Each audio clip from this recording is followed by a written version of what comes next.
दोस्तों सत श्री अकाल, नमस्कार, गुड मॉर्निंग। दोस्तों मैं आपसे जो बात करने जा रहा हूँ वो कोई नई नहीं है, आप सभी जानते हैं, परंतु हम उस तरफ ध्यान नहीं देते और कहीं ना कहीं गलती खा जाते हैं। हमारे जीवन में हम दो तरह की पढ़ाई करते हैं, एक स्कूली शिक्षा, दूसरी धार्मिक शिक्षा। जहाँ एक तरफ हमें अपने बौद्धिक विकास के लिए स्कूल जाते हैं, वहीं धर्म की शिक्षा प्राप्त करने के लिए हम धर्म स्थलों पर जाते हैं। गुरबाणी में भी कहा गया है कि धार्मिक स्थल भी एक स्कूल की तरह है, जिसमें गुरु हमें शिक्षक बनकर इंसानियत भरपूर जीवन जीने की शिक्षा देते हैं। अब देखिए दोनों में फ़र्क क्या है और दोनों में समानता क्या है। स्कूल की शिक्षा में हम प्रति वर्ष एक नई क्लास की तरफ आगे बढ़ते हैं। स्कूल में जब हम प्रवेश लेते हैं तो शुरू में नर्सरी में हमें कुछ खिलौनों के साथ खेलने का अभ्यास कराते हैं ताकि हमें वहाँ बैठने की प्रैक्टिस कर सकें। इसके पश्चात हमें अगली क्लासों में कुछ चारित्रिक कहानियाँ सुनाई जाती हैं ताकि हमारा इंटरेस्ट स्कूल की तरफ लगा रहे। उसके पश्चात प्राइमरी स्कूल में ABCD की मात्राएं सिखाई जाती हैं। तत्पश्चात अगली क्लासों में नए नए कोर्स ऐड होते चले जाते हैं, क्योंकि अगर पहले ही दिन केमिस्ट्री की किताब छोटे बच्चे को पकड़ा देंगे तो वह स्कूल आने के लिए मना कर देगा। इसलिए उम्र के पड़ाव पर धीरे धीरे उसका कोर्स बढ़ाया जाता है। माध्यमिक स्कूलों में जहाँ फिजिक्स केमिस्ट्री की पढ़ाई शुरू हो जाती है, वहीं उसकी डिटेल स्टडी PhD तक चलती है।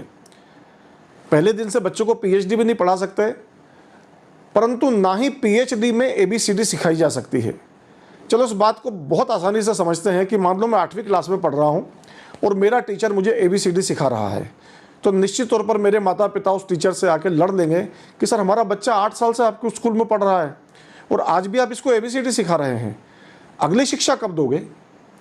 कोई भी माता पिता उसको एक्सेप्ट नहीं करेंगे।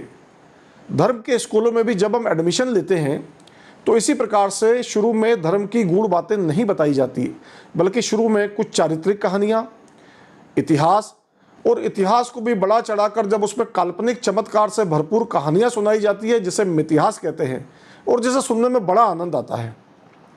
और चमत्कारी कहानियों के साथ व्यक्ति धर्म के साथ जुड़ता है। उसके पश्चात अगली क्लास में उसे ग्रामर के साथ बाकी धार्मिक किताबें भी पढ़ने के लिए प्रेरित किया जाता है। ऐसे करके धीरे धीरे उसका धार्मिक विकास किया जाता है।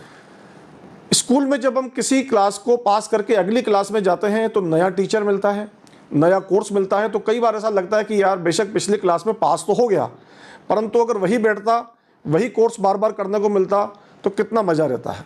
ऐसा होता है ना हमारे साथ, परंतु ऐसा होता नहीं है। हमें अगली क्लास में पढ़ना ही होता है, क्योंकि उस क्लास में लगातार पढ़ते रहना ना तो हमारे माता पिता को, ना शिक्षक को एक्सेप्टेबल होता है, नहीं हमारा एजुकेशन उस सिस्टम को अडॉप्ट करता है। परंतु धर्म की दुनिया में ऐसा नहीं है। हम देखते हैं सालों साल से वही चमत्कारिक मिथ्यासिक कहानी सुन के अपने आप को हम बहुत बड़ा धार्मिक समझ रहे हैं और फिर चर्चा करते हैं कि यार हमारे बच्चे धर्म से बड़े दूर होते जा रहे हैं, धार्मिक प्रोग्रामों में आते नहीं, धर्म स्थलों में बोलने के बाद भी नहीं आते। जबकि दोस्तों वस्तु स्थिति ये है कि हम खुद धार्मिक दुनिया के नर्सरी में अटके हुए हैं। अब देखें कि कोई धर्म का प्रचारक इतिहास की चमत्कारी घटनाओं को मिथिहास बनाकर जब सुनाता है तो उस प्रचारक को सुनने हजारों हजार श्रद्धालु पहुंचते हैं। परंतु जब कोई धर्म का प्रचारक मूल धर्म जैसे वेद, श्रीमद् गीता, श्री गुरु ग्रंथ साहिब के गूढ़ अर्थ जिसे भाव अर्थ कहते हैं सुनाने आता है तो चंद लोग ही उन्हें सुनने जाते हैं। इससे ऐसा समझे कि जैसे माध्यमिक स्कूल में जहां लाखों बच्चे पढ़ते हैं, वहीं कॉलेज में हजारों पहुंच पाते हैं और PhD में चंद बच्चे ही पहुंच पाते हैं। इसलिए भीड़ हमेशा नर्सरी स्कूलों में सबसे ज़्यादा होती है। हमारा धार्मिक विकास रुका हुआ है। हम धर्म की सिर्फ बातें कर रहे हैं, धर्म जी नहीं रहे। मैं एग्जाम्पल देता हूँ, जैसे हम कहते हैं वसुदेव कुटुंबकम, गुरबाणी में कहते हैं एक पिता एकस के हम बालक, पर वस्तु स्थिति में हम अपने भाई के साथ भी रहना पसंद नहीं करते। अरे धर्म तो हमें सिखाता है कि कण कण में भगवान, हर जीव के अंदर भगवान, परंतु हमने तो अपने अंदर ही भगवान को आज तक महसूस नहीं किया। हमें दूसरों में क्या भगवान दिखेगा? हम तो धर्म के नाम से लड़े पड़े हैं, दूसरे के धर्मों से नफरत कर रहे हैं। अरे दूसरे का धर्म छोड़ो, हम तो अपने धर्म के लोगों में भी अलग अलग वर्ण जात बनाकर एक दूसरे को नीचा दिखाने की कोशिश करते हैं।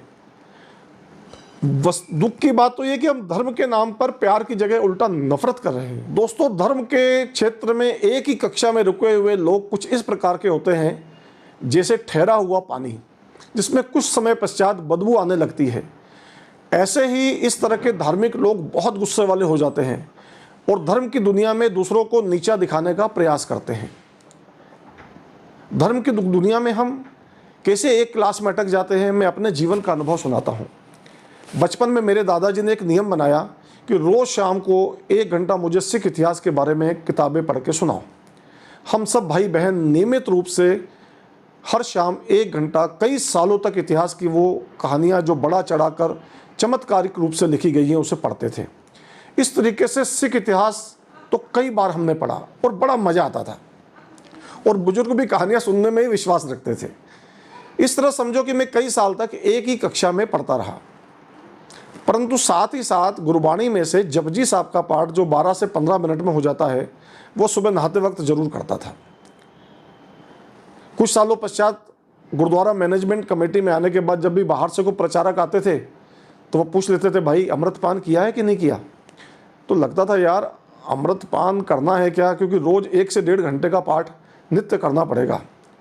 परंतु परमात्मा की कृपा से एक ऐसा समय आया कि गुरु ने प्रेरणा दी और मैंने अमृतपान किया। तो मुझे भी ऐसा लगा कि मेरा कहीं ना कहीं धार्मिक दुनिया में प्राइमरी से माध्यमिक स्कूल में एडमिशन हो गया।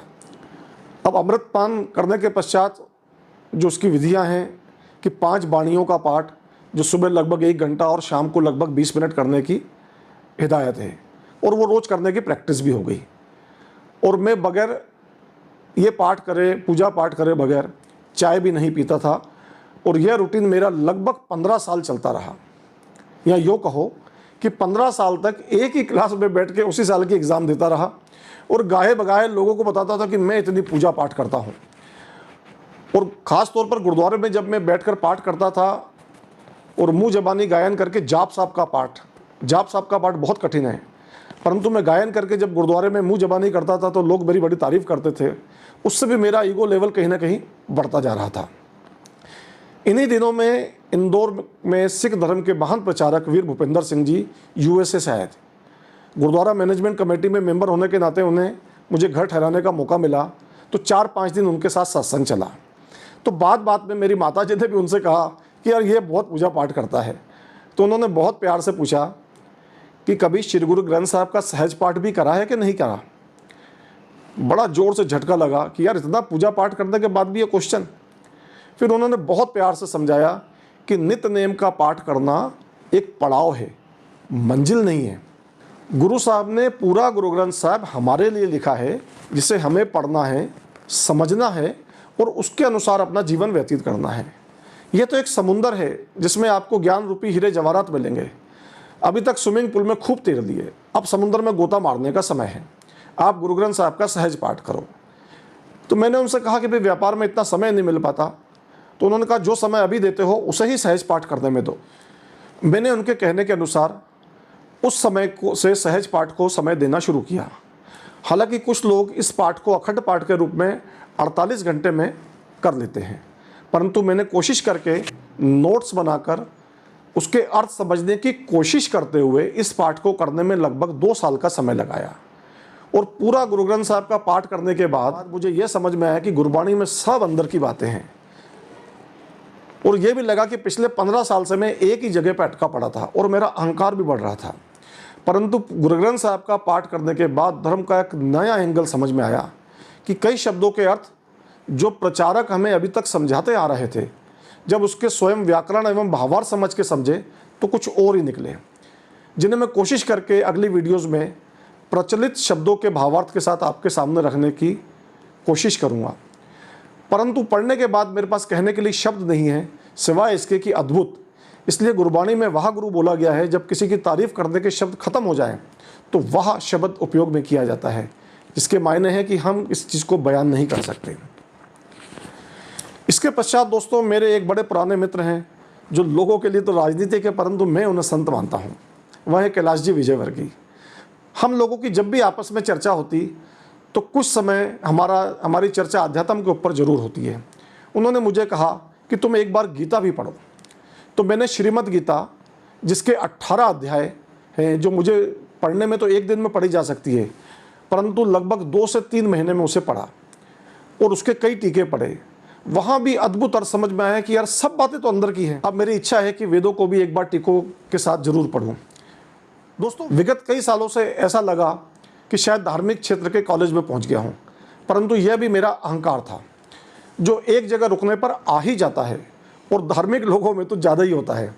कुछ समय पश्चात मेरी दोबारा वीर भूपिंदर सिंह जी से बातचीत हुई तो मैंने कहा, भाई साहब जी, मैंने तो आपके कहने पर ये पूरा ग्रंथ पढ़ा और बड़ा आनंद आया, तो मुझे लग रहा है मैं धार्मिक स्कूल के हाई स्कूल में आ गया हूँ।